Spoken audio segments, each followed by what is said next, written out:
Bonjour! Dans cette capsule vidéo, nous verrons comment additionner et soustraire des polynômes. Donc, dans le fond, pour expliquer cette notion-là, il n'y a rien de mieux que des exemples. Si on part tout de suite avec l'addition. Donc, pour faire l'addition, on a pris un premier polynôme, en fait, on a pris un trinôme, auquel on a ajouté, donc de l'addition, un deuxième trinôme. En fait, ici, ce qu'il faut faire, d'abord, quand on fait de l'addition ou de la soustraction en algèbre, la première chose, il faut juste s'assurer d'avoir des termes semblables, c'est-à-dire des termes qui ont les mêmes variables et les mêmes exposants pour pouvoir travailler. Et ensuite, on va simplifier dans le fond ce qui va ensemble et ça va nous donner notre réponse. Ici, si on part d'abord, on a une première parenthèse, il n'y a rien devant la parenthèse, il n'y a pas rien dessous, là, des fois il y a des divisions, quelque chose comme ça, et il n'y a rien derrière non plus, on n'a pas de division. Autrement dit, cette parenthèse-là, je vais la réécrire, je vais réécrire mon trinôme, mais en enlevant les parenthèses, parce que comme il n'y a rien devant, rien dessous, rien derrière, en fait, la parenthèse, elle est inutile. Deuxième parenthèse. En fait, la deuxième, même chose. Il n'y a rien en dessous, il n'y a rien derrière, on n'a pas de division. Par contre, on a juste une addition qui est en avant. En fait, ce qui se trouve, c'est qu'on va additionner le premier, additionner le deuxième, additionner le troisième. Quand c'est simplement une addition, en fait, ça change strictement rien à la parenthèse. Donc, finalement, ici, on se retrouve avec plus 6x2. Ensuite, j'ai plus moins 3x, c'est-à-dire une addition de moins 3x ou juste moins 3x. Et finalement, plus 1, c'est plus 1. Maintenant que j'ai ça, il me reste simplement à regrouper mes termes semblables. Donc, tout d'abord, j'ai des x2 avec des x2. J'en ai 5 avec 6. Ça me fait 11 x2. Ensuite, j'ai des x, donc plus 9x avec moins 3x. Donc, 9 moins 3, j'arrive à 6x. Et finalement, dans ce cas-ci, j'ai des termes constants. J'ai le moins 12 avec le plus 1, ce qui va me faire moins 11. Donc, dans le fond, ici, rien de spécial. J'obtiens un trinôme. Deuxième exemple, on va y aller avec la soustraction qui est ici. Donc, si on part avec le premier trinôme, qui est en fait le même trinôme que tantôt, et on veut soustraire un trinôme. Donc, même chose, j'ai rien devant, j'ai rien dessous, j'ai rien derrière. Donc, la première parenthèse, elle est inutile. Je vais simplement recopier mon trinôme, 5x carré plus 9x moins 12.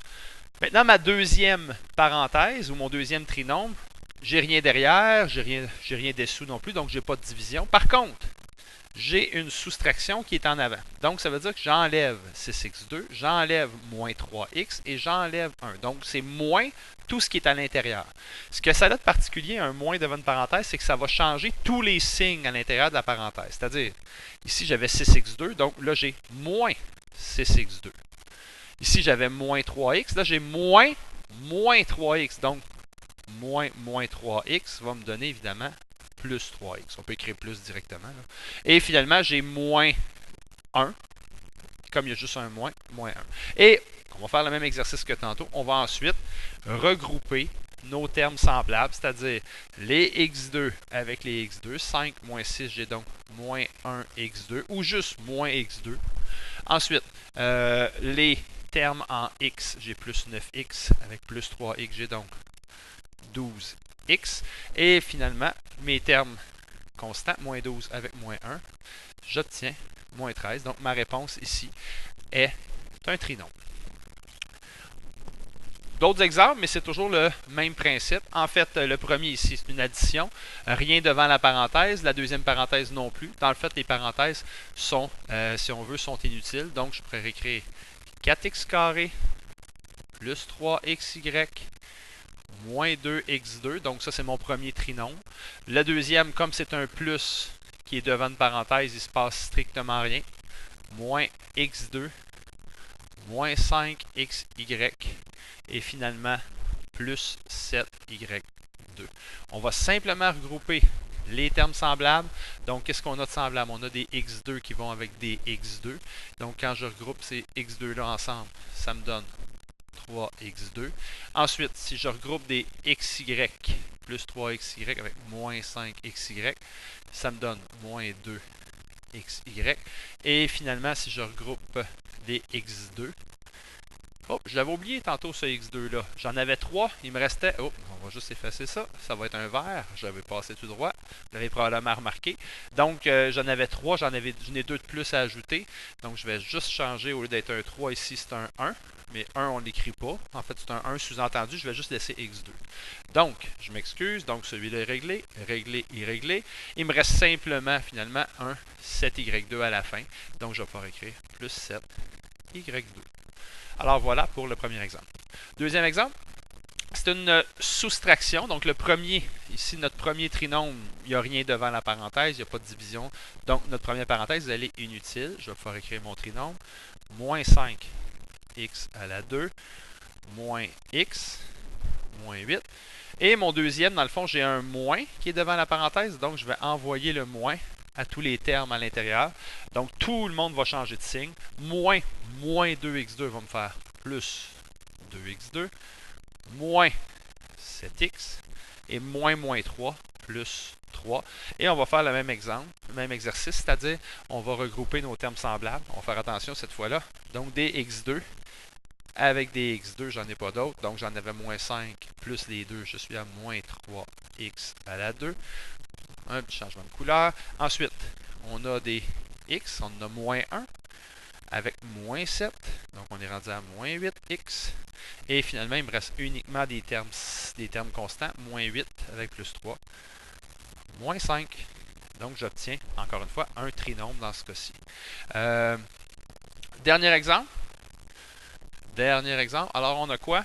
On a d'abord une première parenthèse, rien devant, rien derrière non plus, pas de division. Donc, une parenthèse qui est inutile, moins 4a à la 2 plus 7a moins 12.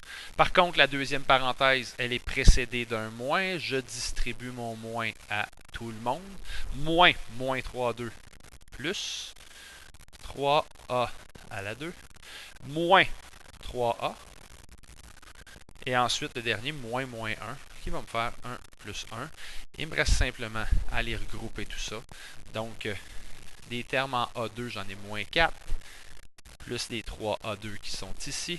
Donc, j'arrive à moins 1 A2. Juste moins A2 aurait fait le travail.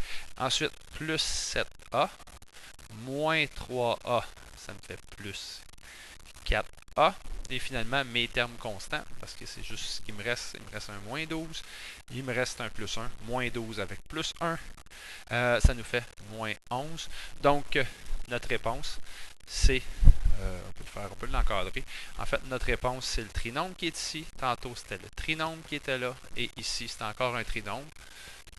Ça ne donnera pas toujours des trinômes, là. C'est juste dans cette situation-là que ça nous donne ça.